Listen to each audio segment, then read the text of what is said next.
For 5 years, I've run WrestlingForSale.com, the world's first wrestling merchandise marketplace. I bought and sold close to 10,000 vintage wrestling collectibles.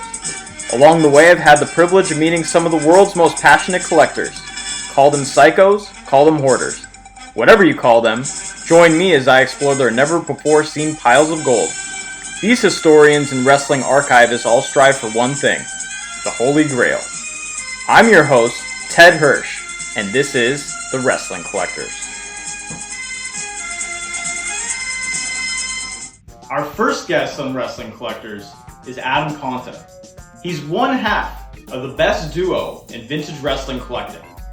Him and his best friend Corey have amassed a collection of over 800 vintage wrestling shirts. Even though they live in separate states, it hasn't stopped them from being the most dominant tag team in all of vintage wrestling collecting. Hello, Adam. Hello, Ted. Welcome to Wayne's World. Welcome to a rooftop in Brooklyn somewhere. So I am 40 years old. I was born in 1980, so that puts me right in the heart of the golden era. And I would say that I started in the mid 80s. Probably the build up to WrestleMania 3 is the first thing I really remember. Andre and Hogan was it. That was just a real life superhero versus a real life giant villain. And then watching that, but seeing Macho Man and Ricky the Dragon Steamboat, I was like, oh my God, Hogan and Andre, that's great. Who is that guy? I want to know who that guy is. And it was Macho Man Randy Savage. And that was it for me. There was like, for the next 2 years I was in, but then once it got to the WrestleMania 5 build with Hogan and Macho Man, that's still my favorite feud, my favorite storyline to this day, one of my favorite all-time matches to this day. And it was everything. It was everything for me as a child. It was everything for my buddies.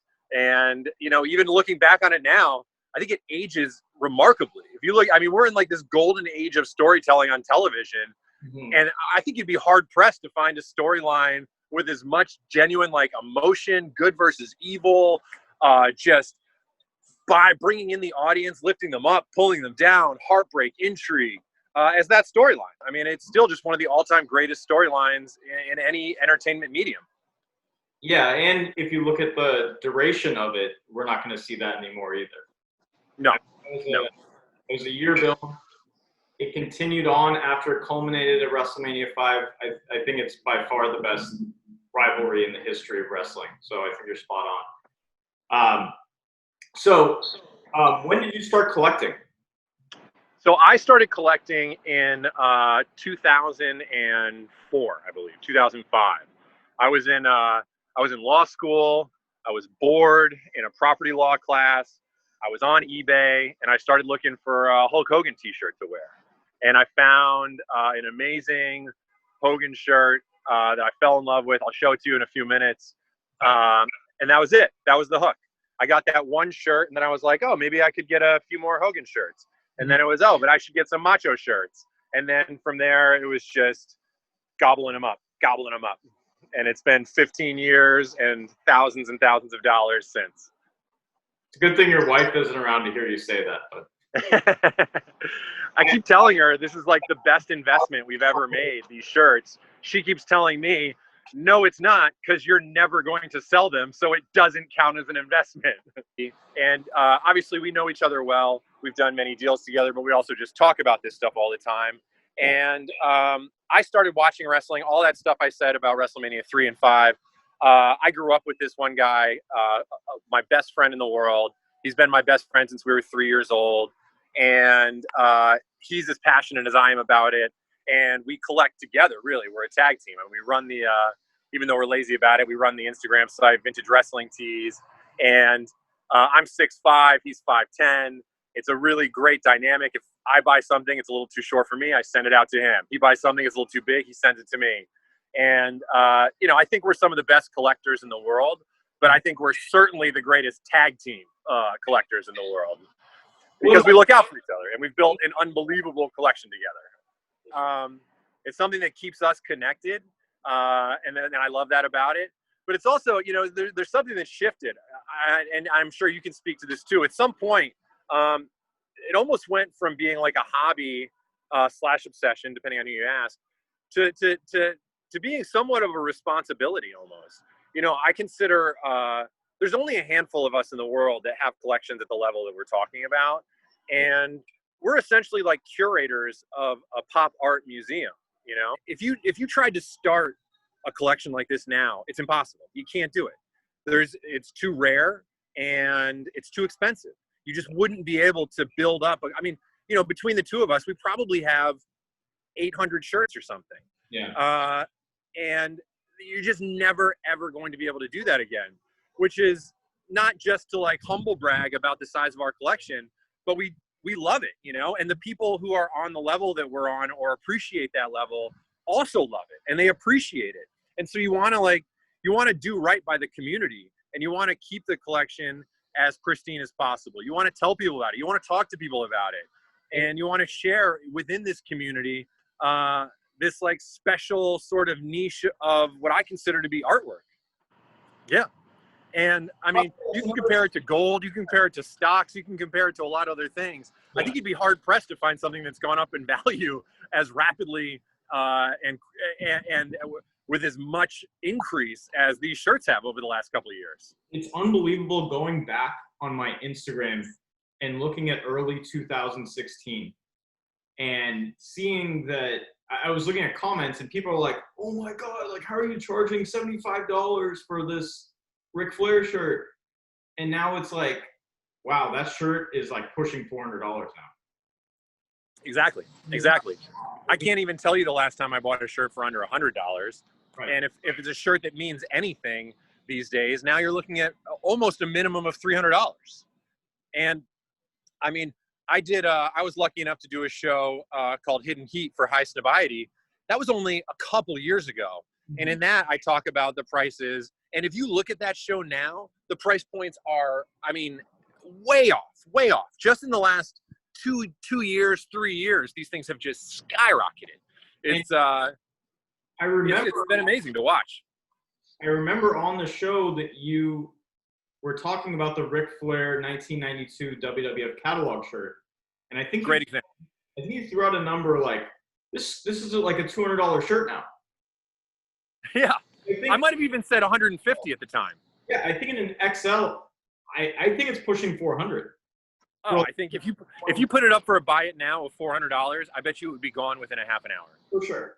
Yeah, I think that, you know, a lot of the really great, I'd say like, you know, 84 to 92 catalog tees, if it's in good enough condition and it's an XL, it's really just whatever someone's willing to pay. I don't think that there is a price that you can throw out there that's going to be like crazy.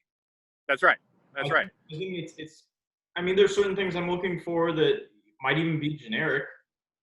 But you know, if it's in great condition, XL, and you know, I have nostalgia towards the item, I'm probably going to pay good money for it. Yeah, totally. And I mean, that's exactly right. What you just said, the 84. I mean, my real wheelhouse, our real wheelhouse is like 85 to 92. Mm-hmm. I want every shirt, especially WWF catalog shirts from those years. Now I branch out to Crockett Promotions. That's probably my second favorite. And then WCW, and then, you know, and then like 93 to 99 WWF shirts. But they're so hard to find from that golden era of wrestling.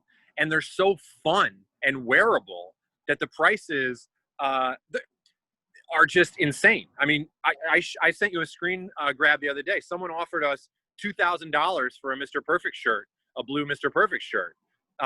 Incredibly rare shirt. Not a crazy offer. We declined it because it's just, we know that if we sell that shirt, it's probably never coming back.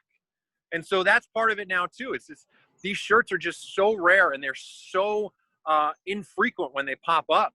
You know, the numbers just get crazy. And now let's send it to Adam, who's going to walk us through his collection. Start with the hats. They speak for themselves. But real quick, a couple favorites. I mean, these are great anytime. Over here, we got, these are the modern ones, right? When I go to events, I still collect some every now and again if I think they're going to be worth something later. It's probably my favorite one. This is legit from the event 2011 Money in the Bank. just some fun new ones that are maybe one day they'll be in the other piles. All right, WCW.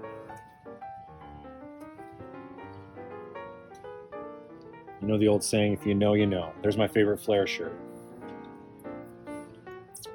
I don't collect too many Attitude Era shirts, as you can see. It's just not my wheelhouse. I enjoy the product, but the shirts and the graphics, I just enjoy 80s much better, and early 90s. Here we have 93 to 97-ish WWF. I'm just going to take you through real quick. Some Owen. This is a Nugget shirt actually signed by him. Very rare slam heard around the world.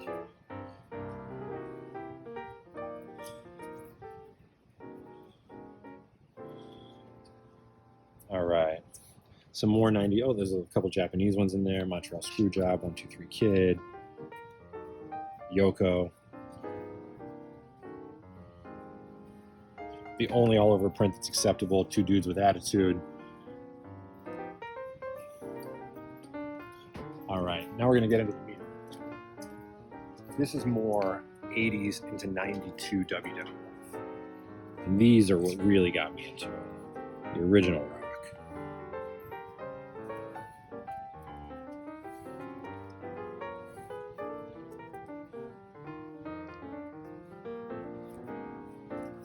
The best Steamboat. And some kids ones up here. All right. I just love the colors, the graphic. I mean, it's so 80s. There's just nothing that says pro wrestling to me more than these shirts, because they tell a story. They have pomp and circumstance, and they're just over the top. But they have aged really well, you know. I think you can wear them today, and that's why they keep going up in value. Perfect, Powers of Pain, Hulk and Harley, Bret Hart, Duggan.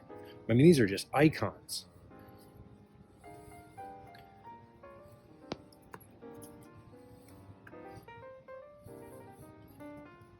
The vinyl glasses, love that. All right, some of the big guns down here.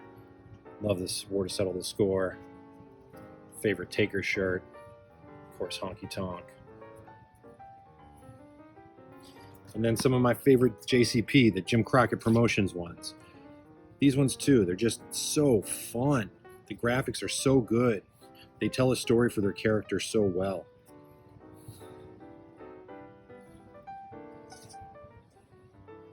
My favorite, we'll end with my favorite Four Horsemen shirt. Guys, thank you for enjoying these. Thank you for watching, and I hope you guys like the West Coast half of the collection too. Now let's take a look at Adam's partner Corey's pile. He's been collecting for nearly 20 years, and he's compiled a veritable treasure trove of 300 plus highly sought after Tier 1 to Tier 2 shirts from the WWF, WCW, NWA, and other various promotions. His collection includes the highest level grails such as the 1986 Giant Machine shirt, the Harley Race World Champion shirt, the 1987 Outback Jack shirt, and the 1980 Gorilla Monsoon retirement tee. I would estimate that Corey has a collection valued in the astonishing $250,000 to $300,000 range, and the value of these shirts are only going up. Something like that, especially, you know, that late 80s, you have an XL, if you have a heel, if you have anything that's like of real value, it's really tough to part with it because we are not at a peak of the market yet. I know that. These shirts are most of the time better looking than wrap tees. They are way rarer than wrap tees. They are more loved by a lot of people. And I think that once the certain person gets into collecting and starts to realize that, oh, I can get it for just that when I'm used to paying $2,000 to $3,000 for a music shirt, I think that this thing is just like going to skyrocket again. I don't think that we're anywhere near the peak. Yeah, I mean, you know, there's like there's peaks and valleys, right? And so right now, a really hot type of T-shirt is the all-over print. I personally think those are really ugly. I never wear them. There's one that I like, the Two Dudes with Attitudes with Shawn Michaels, and and Diesel on it together. But every other all-over print, I pretty much despise. But the market dictates otherwise. The market would tell you that those are $500+ shirts nowadays, and they go quick. They sell quick. It's not just people saying it; people buying it. And it's, I think it's funny. So I used to charge. I was looking back last year. I think it was like $200 maybe for an HBK all over print, and then a lot of sellers online now are doing these raffles because they're scared to post what you'll actually get from all those people who enter the raffle, which is $500. But then you start math, and it's like, okay, someone just sold a shirt. They got $500 for that shirt. That's like $150 to $300. Sorry, $150 to like $200 more than the value of that shirt. But you just pocketed all that and didn't do much more work. But at the same time, you didn't have to get any heat for posting at a certain price. Nope, it's great. I mean, if that's what they want to do, then do it. And listen, this is, I thought about this. I looked through the hundreds and hundreds of shirts that I have. I can't do a top 5. The top 5 is impossible. It's like picking between my children. The shirt you're wearing now was one of my top shirts. All right. So this is the original shirt that I bought. This is the first one I ever bought. So it still holds a very, very special place in my heart. 1989, Hulk Hogan. I love the graphic on it. I love the color of it, and just one of my favorites. Now this monster, I think you're hard pressed to find another one of these. This is an original Blade Runner shirt from 1986, which was the tag team that Sting and the Ultimate Warrior, how they started in wrestling. Unbelievable shirt, one of my favorites, and maybe one of a kind. 92 Rumble. Love this one. I love this shirt. And it's really special to me because I'm from upstate New York, and little 12-year-old me was at this event live, watching my main man Ric Flair win gold in Albany, New York. And so that one's just so special to me. I love this one. This is another one. I love it when you get into the different colors, right? So this light blue, there's so many that are just white and black. Anytime you vary from that white and black, it's going to give me a couple extra points. But I love the graphic on this one. Plus, I wore this to Sasha Bailey Takeover in Brooklyn 2 nights before my first daughter was born. So that was fun. You have that. This one, new addition to the collection. That was indeed the other end of the trade for the shirt you're wearing now. This is what we call, I believe, a win-win. Oh, yeah. All right. My favorite bootleg of all time. One of my favorite shirts of all time. This is when you start getting into that rap tee look. Yep. And there's not many of those types of shirts that I love, but this is the one that I love. I mean, that's just an incredible shirt. The lighting on Tyson, everything about it. It's a fire tee. Yeah. Hercules. Now we're getting into, like you said before, anything that's from the 80s with a villain is worth so much because people didn't buy them. Because back then this shit was real. And bad guys were not cheered for. So these tees just didn't sell. So they're so hard to find, especially in XL. Maybe the hottest shirt in the game right now. This shirt is just, if you find one, if you have one, don't get rid of it. I mean, this shirt's selling for $1,000 easy right now. And this is one I wore to my very first WrestleMania that I went to in Miami about a decade ago. So love it. My favorite non-WWF shirt. This shirt screams professional wrestling to me. It oozes all that is good about professional wrestling. I love it, love it, love it. It's sparkly, it's flamboyant, it tells a story, it's ridiculous, and I'm just obsessed with it. One of my all-time favorite tees, love the Macho Man, shirt speaks for itself. Another one of the hottest shirts out there right now. Again, the color, the graphic, everything about it is amazing. This might be my very favorite shirt. I certainly wear it a lot. And again, it epitomizes professional wrestling to me. When I look at this shirt, I think this is what I want from professional wrestling.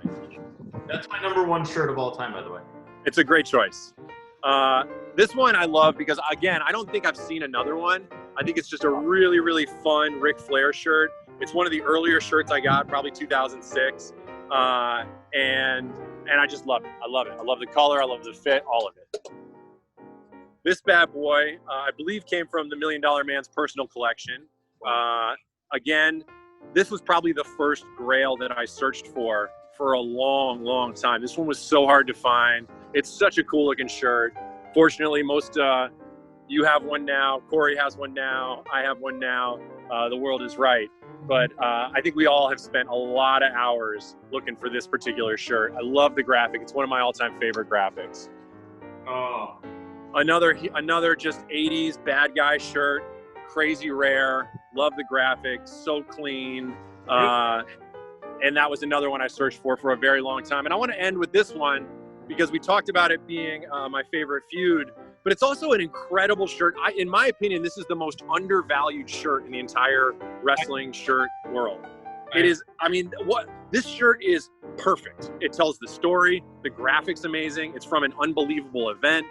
And for whatever reason, you see these for sale more often than they should be, and they're cheaper. They're cheaper than I think they should be. I mean, you can still find those shirts for $200, which is insane. It's insane to me that an all-over Undertaker shirt is going to go for $600, and that masterpiece is going to go for $200. That's one I don't understand. I think that is the most undervalued shirt in the entire vintage wrestling shirt community. What's better than Macho Man versus Hulk Hogan? I mean, nothing. it's the height of the business. I'm sure they were selling a ton of merch at that point. You have those two guys on it. It's an incredible graphic. Obviously way better than the WrestleMania 4 shirt. Yeah. Yeah, because WrestleMania 1, 2, and 3, and 4, although the 2 one is cool with the neon 2, but they're just the words and a Roman numeral, you know? So this is the first time they really stepped out and did something cool. Yeah. And then same thing, you know, and then it went on from there. 6 is great, the long sleeve neon or the purple variant. You have an incredible collection. Corey has an incredible collection. What don't you have that you're looking for?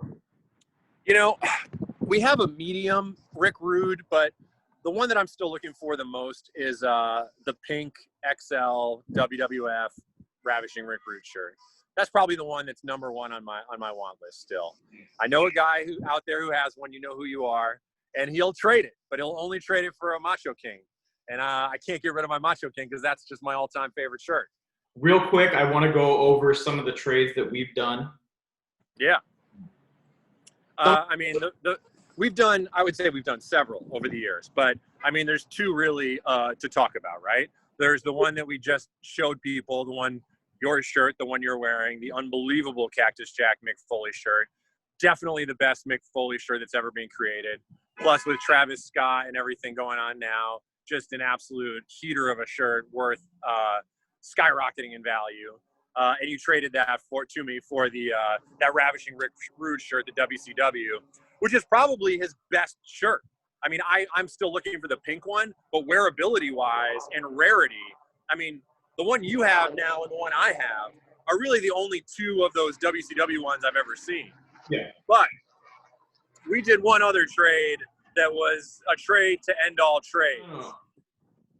We traded, from my side, the Outback Jack shirt, which I've never seen. This is the only one I've ever seen in anyone's possession. I don't think I'll see it again. I've seen the catalog, but in terms of having it in my possession, the only time. I sent a Honky Tonk Man shirt. Another, let's say, top 10, definitely top 5 best heel shirts ever made.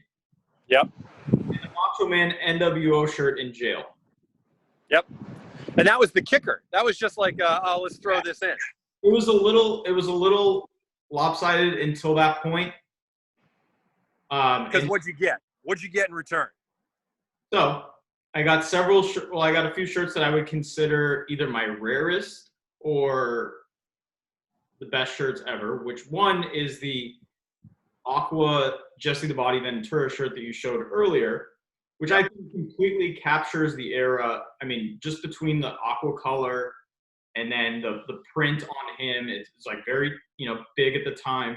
And then just Jesse the Body Ventura being this crossover star, whether he's just in movies or he's this big personality on wrestling and he's not even in ring at that point.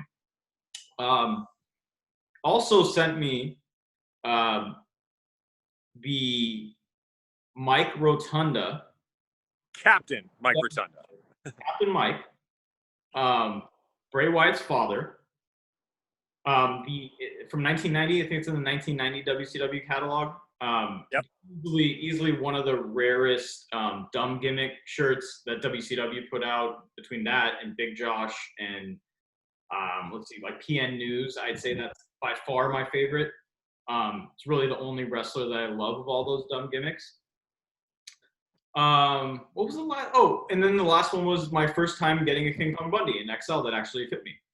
It gives me so much joy. And, I know it gives you so much joy. It gives my buddy Corey that I do this with so much joy, because we love these things. And these are going to, these have stood the test of time, some of them for 30, 40 years. And it is artwork and it does have value, but we enjoy it. We look at pictures of each other when we're at events or just out and about, and you can wear this stuff. I mean, my God, I live in Brooklyn. I can wear any of these shirts any day, and I'm not going to stick out like a sore thumb at all. People are just like, oh, that's a great shirt.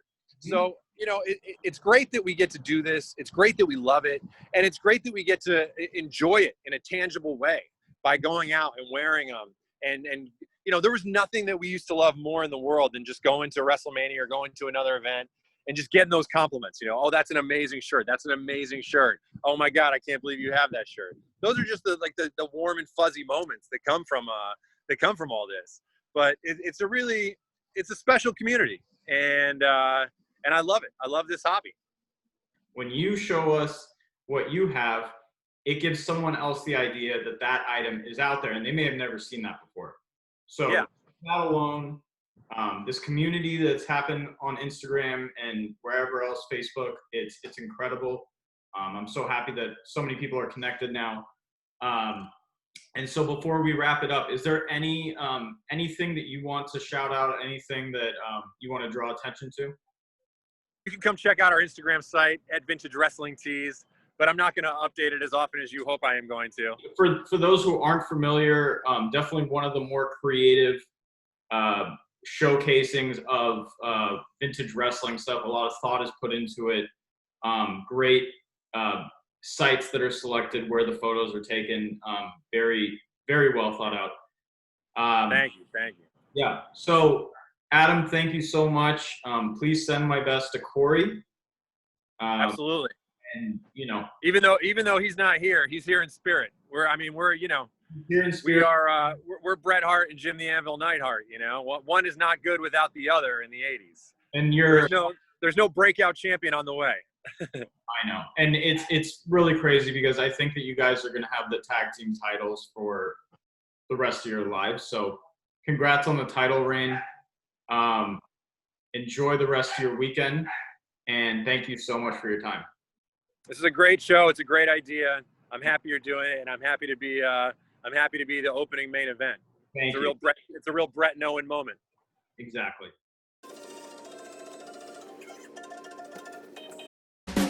Do you miss attending live wrestling shows? Do you miss chanting with your buddies? Now you can from your own living room. Smart Button, available now.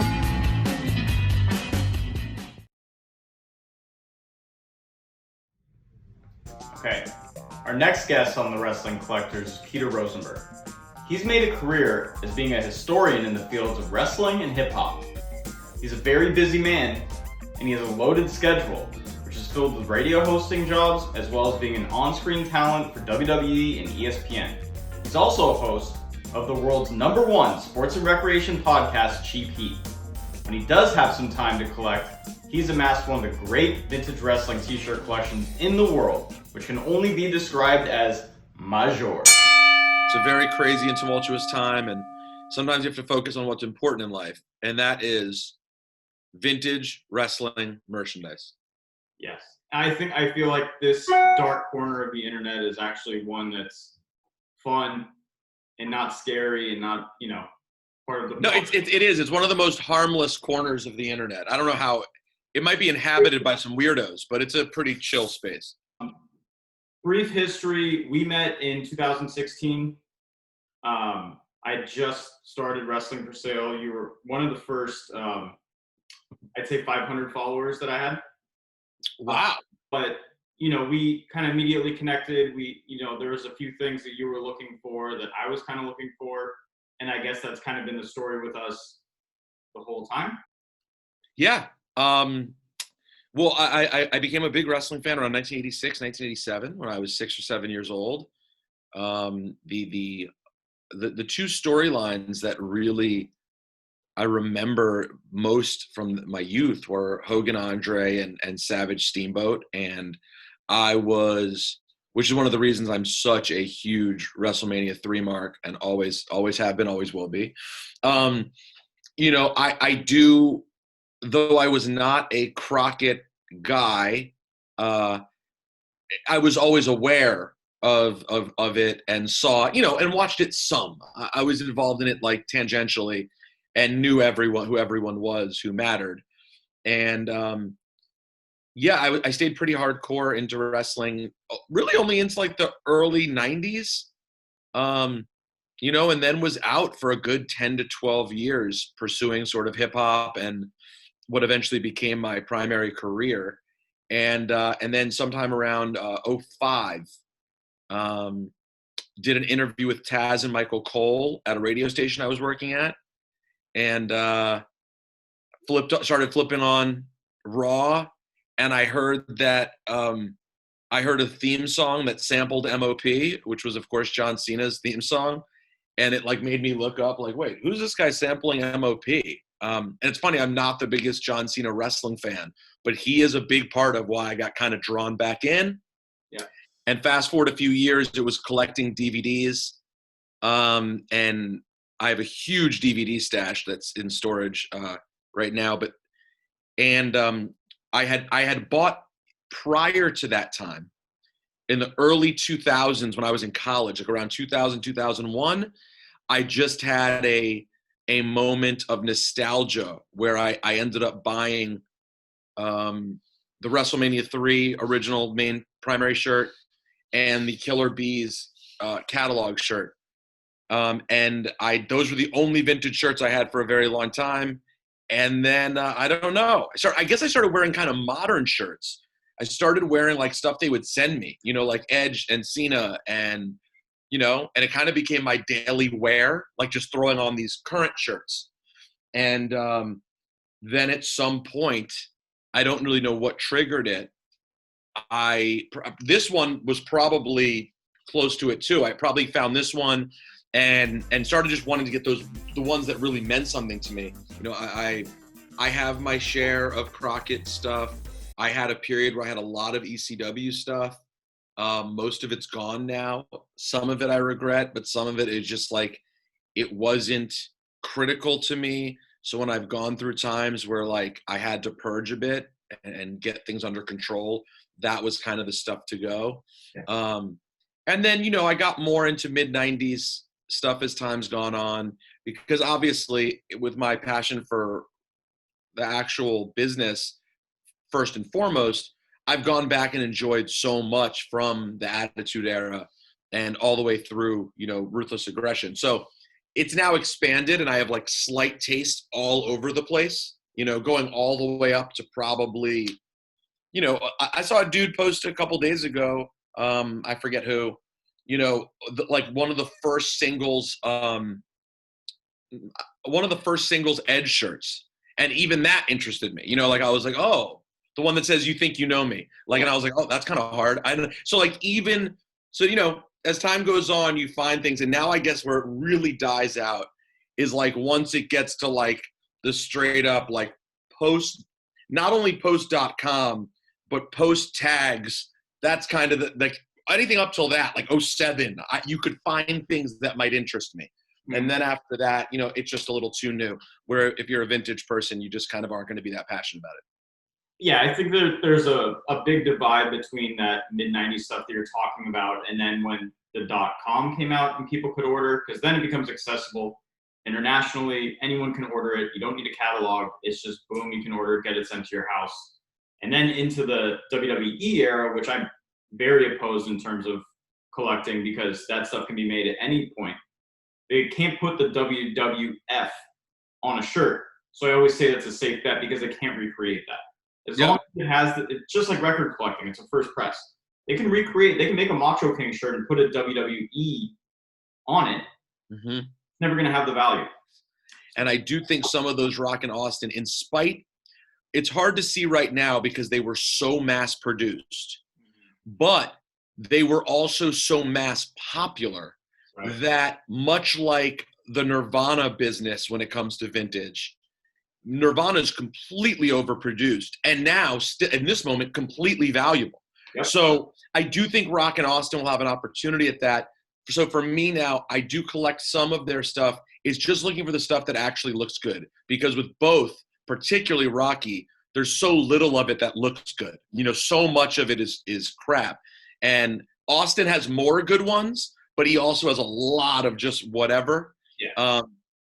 And so I'm trying to challenge myself to go there, because also realistically, people in our age range, we're going to age out. You know, like will not be people who are as excited to find something from 88, and they will want something more from 98. And I think it's hard for us to see the vision of it at times because we're so, A, it's too recent, and B, it's just not what we're passionate for. But I do think that basically everything up to when the tags went away will at some point have some logo and some value, unless it's just completely a horrifying rock cartoon bull, you know, fakakta, whatever. I think there'll be some value. Yep. I just paid like $50 for a Rock shirt, and I don't even know that at this moment, I don't think it's even a $50 shirt. I think it's probably a $30 shirt, but it was one of the few that I liked. And like that Austin shirt I showed you recently that I bought, that was just a print I hadn't seen very much. And my guess is, based on the tag, it's probably one of those items that was sold in a big department store, right? It was probably one of those Target shirts or Kmart shirts or whatever. But to me, it looks fire. And I actually bought a second one. Like I got both of them because I'm like, I know, to me, picking out the Austin shirts that have a dope design will one day be fire, even if right now they're easy to find. And so sometimes it's where I think business-wise, I don't really think about this as business. I always think about it just for fun. But sometimes I think I'm stupid, since I have such an eye on it, to not like take a few extra things and put them away with the knowledge that one day they will. And it's not that distant future. Like stuff from 2000 to 2003, we're not talking 15 years down the road. In 5 years, that is stuff that I think could raise in value a significant amount. Yeah. But at the same time, it's hard when you have so much, as you know. I mean, your collection's insane. You get to a point where like keeping stuff for the purpose of one day gaining value is hard unless you have a friggin' warehouse. Like it just becomes a lot.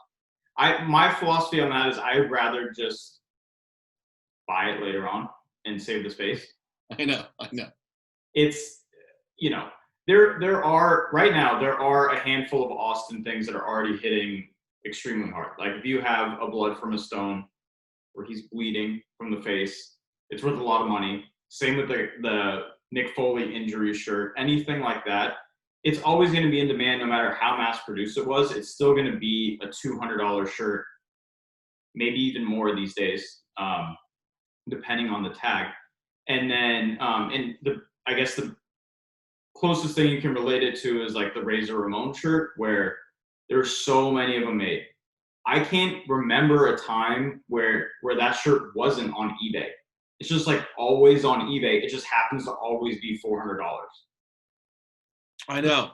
It's accessible. Think about the things that like we collect. Like we're looking for like Rick Rude 89s. We're looking for like the Hercules. Like these aren't shirts that are on eBay every day. No, almost not at all. I mean, you have found stuff that so much stuff I've never seen it on eBay. When those things do pop up, deciding what's the price that is worthwhile, I have certain limitations. Like it's just the fire shirt you have, the cartoon flare with the girls in it. That you probably saw that popped up on eBay recently. So I got it from that guy. Oh, you did? I didn't pay $900, but I got it from that guy. I saw it pop up. A lot of these people are shooting for the moon. They'll throw out a big number. They know that people, you know, they'll have a desire to buy one shirt. For instance, if I were to post my Rick Rude 1989 shirt for sale, which I won't do, if I were to post it and I were to say $2,000, I'll get a ton of heat. The wrestling community will hate me. But I know in my DMs, I have people who are willing to pay that because they're psychos and they want to complete a collection. They have everything from that catalog. That's the one thing they're missing. It never pops up. That's what people will pay. But by the way, I mean, and this is where I give you a hard time, that the term complete a collection is a lie. So not intentionally a lie. It's impossible. Like, we are all to some degree addicted. There is no completing a collection. There will be another piece of collection. Even when I say I'm retiring, I'm not talking about completing a collection in that sense. Okay, completing your overall collection is another thing. I'm talking about specifically one catalog. And I'm not going to mention names. We know a lot of psychos. We do. But there are people who are completionists who have this 88 or 89 or 90 catalog, and they're like, I'm going to get everything in this catalog. And that's I by the way, I've never even thought about that. That's such a hard starting point, even for like the most basic of those catalogs. There's something in there that's going to make that very tough. I mean, and listen, I have the same nostalgia when it comes to those catalogs. I mean, that's what I used to see. Like, I went to a few live events, had the programs, had WWF magazine where it'd be inside, then you'd get a catalog, or I'd just see it inside the magazine for a couple of pages, and ordered from it. Had the Killer Bees poster on my wall from the catalog. Like, I have the same nostalgia with it. I just like, there's just varying degrees of being a psycho. You know, and like, in some ways I would argue you're the biggest psychopath in the world. But in another sense, you're not. No, you know what you are? You're the biggest psycho, but you're smarter than most of the psychos. So you're able to not do things that I would literally say, like, hey, I don't think we should talk anymore. Like, if you ever paid $2,000 for a shirt, I'd be like, you need to wrap it up. Nothing's worth $2,000. That's not a reasonable, you already paid $2,000 for a shirt? No. But, I mean, and look, for one, I am very happy. Whatever any vintage seller, vintage trader, collector can get for a single item, I'm all for it. The guy who just sold the Aladdin shirt for $6,000, like, good for him. So then you think about how mass-produced that is, and then you compare it to, like, let's say the very obscure 1985 house show shirts with, like, the Orndorff and all, and like the Iron Sheik and all that, and you can't find them, and you compare the two, it's like, this is so much more rare. And Absolutely. to a fan, it's so much more in demand. So the wrestling world has not hit its peak.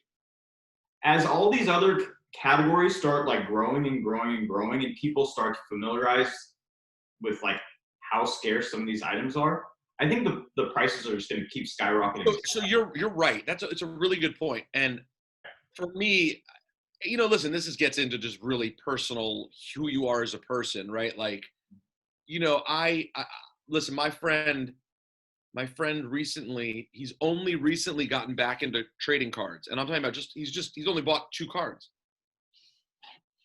He bought a $1,200 card.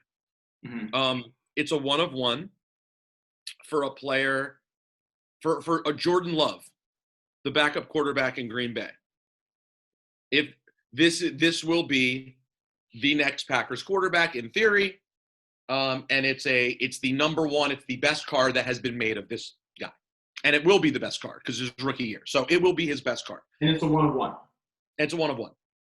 For me, you know, he was talking to me, and I was making fun of him about it, and he was rationalizing to me. I'm in the room with him, and we're talking about, like, he's like, yeah, but you spend money on wrestling stuff, blah, blah. And I'm like, do you see this WrestleMania 3 poster I have? This is one of my favorite items I have, is the original vintage WrestleMania 3 promotional poster. It's framed in my living room. It's gorgeous. It's in great shape. I'm like, and this also speaks to your point about where wrestling is still in the collector's world. Mm-hmm. I paid under $500 for it. Right.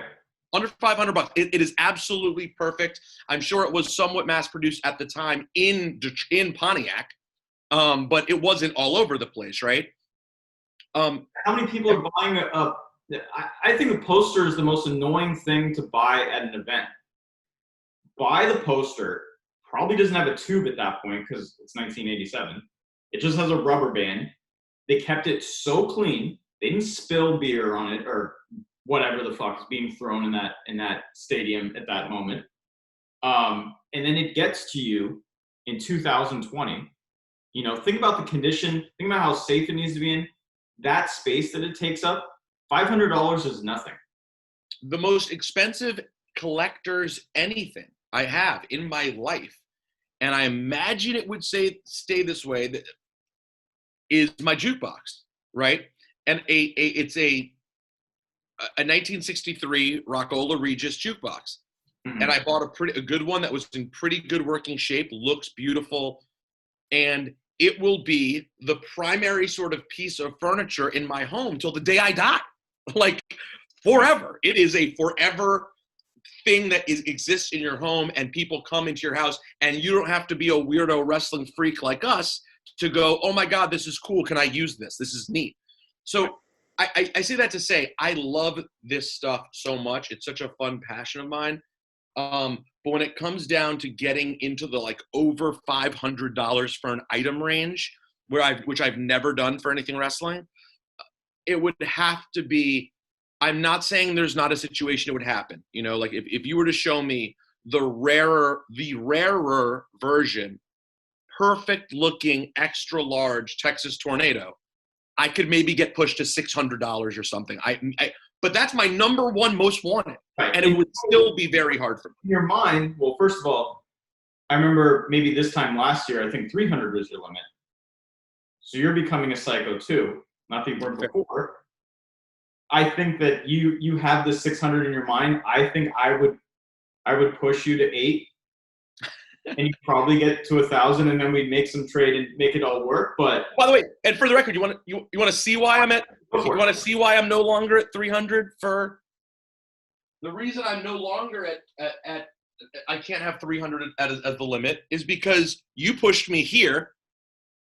A shirt that I'd only realized existed.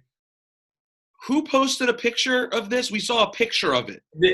When CJ Azar and I did the 30 Days of Wrestling tees, that's a nicey 1979 emerged as a for real psychopath, and he had it in blue, I think. And we saw a picture. I saw a picture of this bootleg that until this point didn't know existed, and yeah, and so I'm such a WrestleMania 3 freak that when Ted showed me that he had the option to find this, that's when I first. I think this may be the most expensive shirt I have. It's a gorgeous. Value it might be way up there in terms of, you know, I mean, you said your jukebox is very valuable. I don't know what the going rate for jukeboxes are in the city of New York, but I know that shirt to the right person could probably grab you about $1,000. You think so? Yep.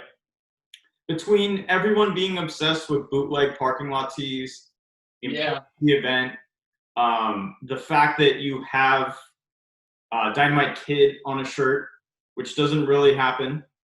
Yep. We don't see many American Dynamite Kid shirts ever. No.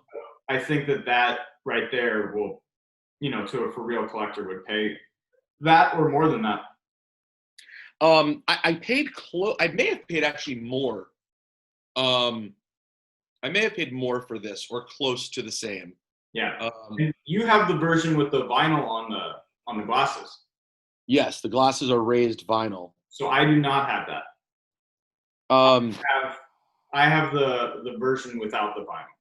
It's bizarre that they made 2, isn't it? Yeah.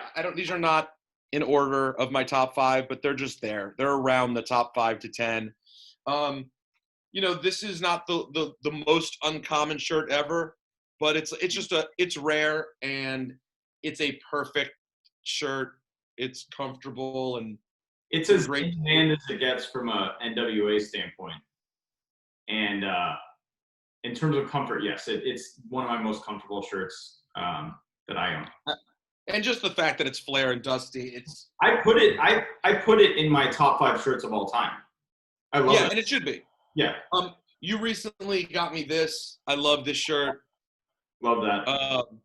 You know, it's in a lot of ways I could argue, like, I want the tornado shirt so badly now on principle, like that. You know, when sometimes grails just get in your head, and it becomes more about what's in your head than the shirt itself. The shirt is cool, and it represents this limited time when he was in WWE, and I love it. But when you really think about what may be the best Texas Tornado shirt, the best Kerry Von Erich shirt, it's probably this. This one has always been my most wearable shirt. I think it looks cool to wear. It's comfortable. It's big. This stuff is going for so much money. And it's I don't know when I got this, and I didn't know when it became so rare. But yeah, it's just a very wearable shirt. And these days also that's become a thing, is like the shirt being wearable. And one thing I've heard from women in my life repeatedly is that they're not crazy about the shirts that are like a big dude's face staring at them. Yep. So sometimes it's about having shirts that are like, but that's cartoon. It's a little better to get away with than like it's just a picture of a dude's face. Yeah, that's why I mean, I'm married, very happily married. I have to stay away from all over prints. You can't wear them in public. And not that we can go anywhere in public, but when you can go somewhere in public, you're just gonna get comments. It's like you can't. The Undertaker I brought from you that's why I love that shirt, because it's very expensive now.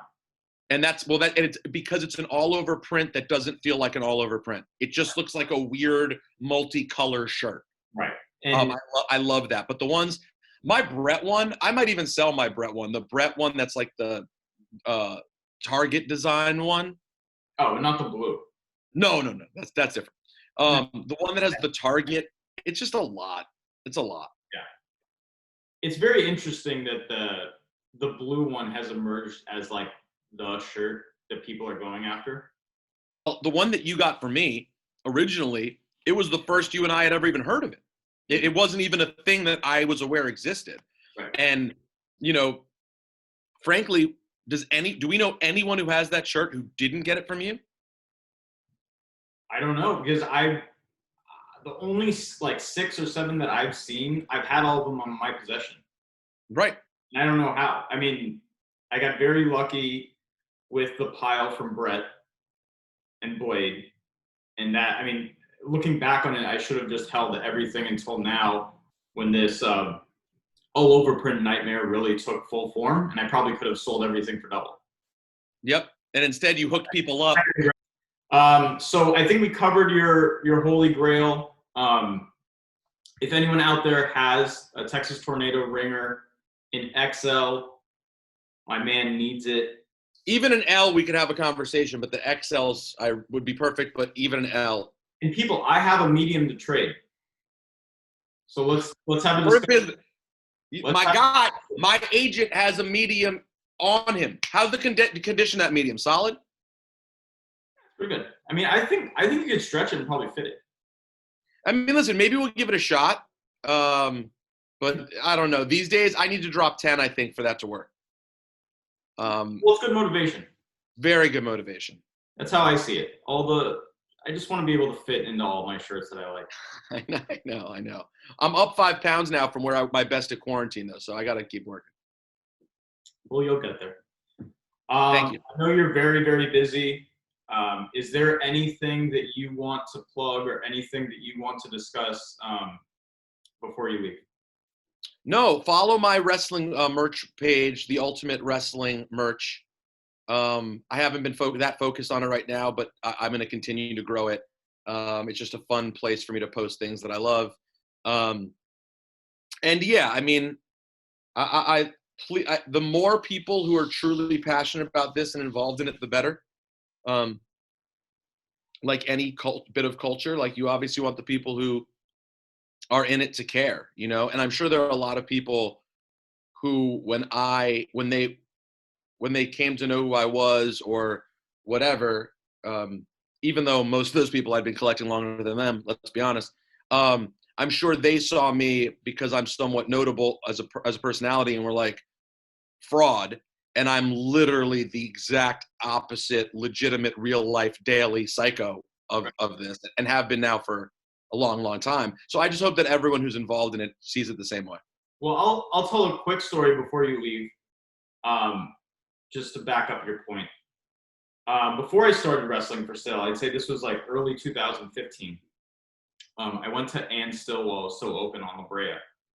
And I went in, and they had a bunch of wrestling stuff on the sale rack. It was like Paul Orndorff UWF shirt. It was the Yokozuna UK shirt, about 2 of them.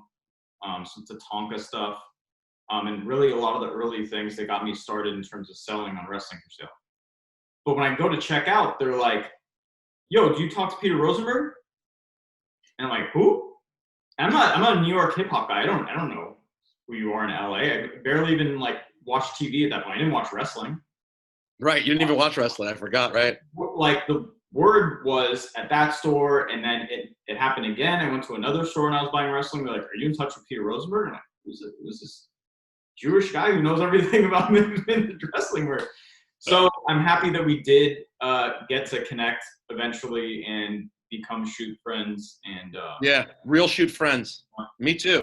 And shouts shouts to Dante Chang and everyone over who was at Ann Still. Yep. Because when a lot of my collection started, talk about change. This is the last thing I'll say.